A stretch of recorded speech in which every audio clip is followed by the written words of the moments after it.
Let's take a look at the Vikings at the Chargers. This is one of the more interesting lines of the week. It did at least move in favor of the Chargers. There were some people really scratching their head when this thing was under 3. It is a flat 3 now at most places in favor of the Chargers, and a total of about 53.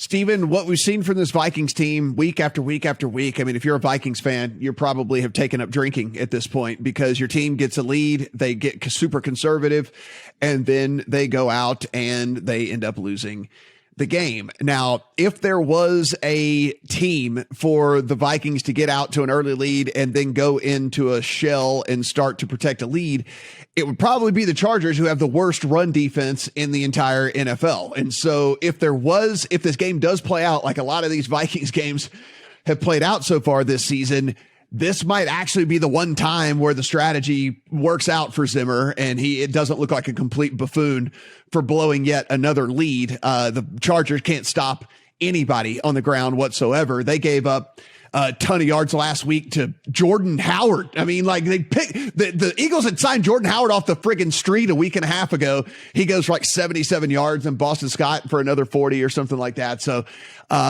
again, I think the Vikings are in a spot where they might actually get bailed out in this game for bad strategy. And so I don't know. I kind of lean towards when this was sitting at 2.5, I was leaning maybe towards putting the Vikings in a teaser leg. I haven't done so as yet. And this thing looks like it's going to continue to climb, which there are some shaded 3s right now, like as if this is heading to 3.5.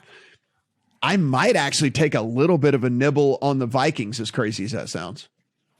Yeah, I can't disagree with that at all. Our lead writer, Eli Hershkovich, in his underdogs column this week, likes the Vikings as a potential teaser leg at plus 8.5 or better.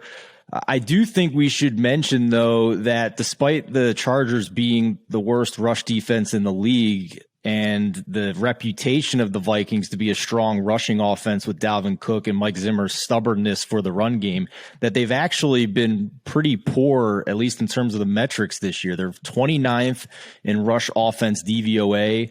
They are 28th in rush EPA. They are 30th in rush success rate. So they continue to establish it. They still want to do it, but they haven't been as successful as they've been in previous years. So, everything you guys has handicapped is correct. I agree with all of it, but that's at least something to keep in mind for future weeks down the road here with this Vikings team. And hopefully we see an increased pass play percentage for them as the season goes on. Right now they sit at 16th in that category in terms of the run pass split.